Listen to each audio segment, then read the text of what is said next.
আল্লাহ পাক আদম আলাইহিস সালামকে কি বলেছিলেন ভাই? ভুলে গেছেন? খলিফা। কি বলেছিলেন? খলিফা। আদম আলাইহিস সালাম এইভাবে জান্নাতে থাকতে লাগলেন, শয়তান রিসিভ করলো, এই যে নেমে আসলাম পৃথিবীতে, ঠিক আছে? পৃথিবীতে নেমে আসার পরে আদম আলাইহিস সালাম কি আল্লাহ পাকের বিধান ছাড়া অন্য কোনো বিধান ফলো করেছিলেন?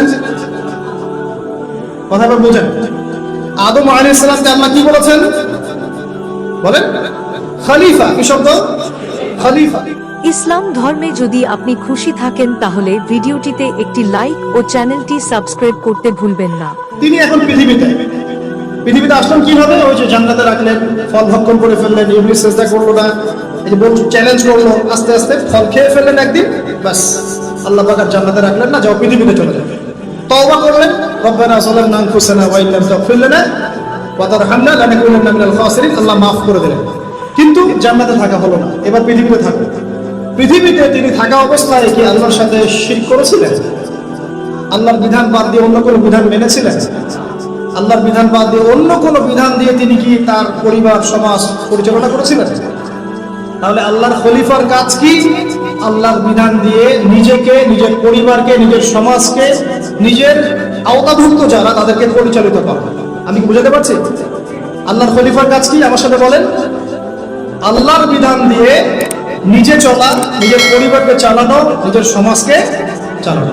এটা কার কাজ? আল্লাহর খলিফার কাজ। যদি আমি এখন নিজেও শয়তানের বিধান দিয়ে চলি, নিজের পরিবারকেও শয়তানের বিধান দিয়ে চালাই, নিজের সমাজটাকেও শয়তানের বিধান দিয়ে চালাই, আমি কি আল্লাহর খলিফা থাকবো না শয়তানের খলিফা হবো?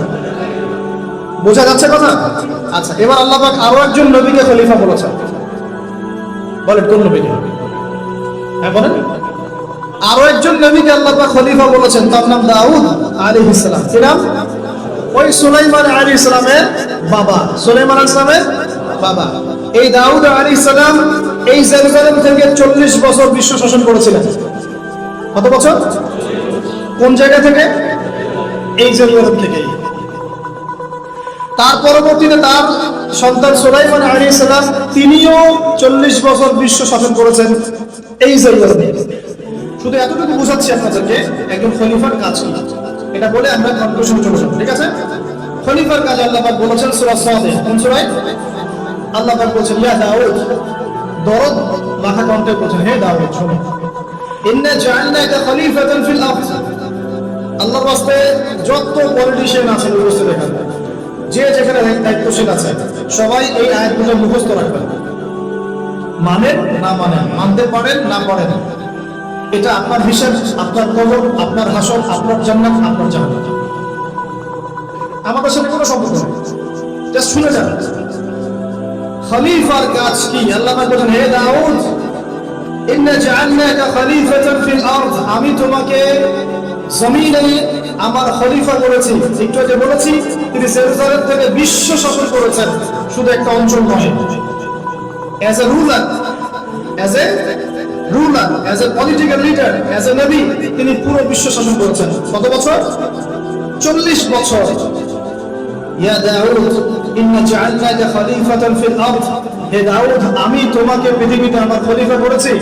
ফাহকুম বাইনান নাসি বিল হক, তুমি মানুষের মাঝে ন্যায় বিচার করো। কি করো? খলিফার কাজ কি? আবার বলেন, খলিফার কাজ কি? মানুষের মাঝে ন্যায় বিচার করো। ফাহকুম বাইনান নাসি বিল হক, হকের মানদণ্ডে তুমি মানুষের মাঝে বিচার ফয়সালা করো। আমাকে বলেন, আল কোরআনের চাইতে হক কিসের মধ্যে বেশি আছে? কত বড় কলেজে আপনারা বলেন, আল কোরআন এবং নবীর সুন্নতের বাইরে আর কোন উৎস আছে যেটাকে আমি হক করতে পারি? ফাহকুম বাইনান নাসি বিল হক। আরো আছে, আয়াত শেষ হয় নাই। আল্লাহ বলেন, ওয়ালা তাত্তাবিউল হাওয়া, দেখো নিজের মন গড়া প্রবৃত্তির অনুসরণ করো না, নিজের মন গড়া বিধানের দাসত্ব করো না, নিজের প্রবৃত্তির অনুসরণ করো না। প্রবৃত্তি মানে কি? মন যা যায় তাই। এখন আমাকে বলেন দেখি, ইউনাইটেড নেশনস যে রুলস গুলো দিয়েছে, এগুলো কি কোরআনের রুলস, হাদিসের রুলস, না মন গড়া রুলস? পুরো বিশ্ব তাহলে পলিটিক্যালি শিরিকের মধ্যে আছে কি নাই? আমি কি প্রমাণ করতে পারলাম না? পারলাম। ওর আন্ডারে যত কান্ট্রি থাকবে তারা কেউ কি ওদের আন্ডারে থেকে কোরআন এবং হাদিসের প্রত্যেকটা রুলস বাস্তবায়ন করতে পারবে? ফাহকুম বাইনান নাসি বিল হক, এটা করতে পারবে? ওয়ালা তাত্তাবিউল হাওয়া, এটার বাইরে যেতে পারবে? কোশ্চিন কেন? ওটা গোড়া, শিরক কুফর তাগুতের মূল গোড়া। আরো আছে, আর শেষ হয় নাই। ওয়ালা তাত্তাবিউল হাওয়া, তুমি নিজের প্রবৃত্তির অনুসরণ করো না। ইউদিল্লাকা আন সাবিলিল্লাহ, প্রবৃত্তির অনুসরণ করলে এই অনুসরণ তোমাকে আল্লাহর রাস্তা থেকে সরিয়ে নেবে।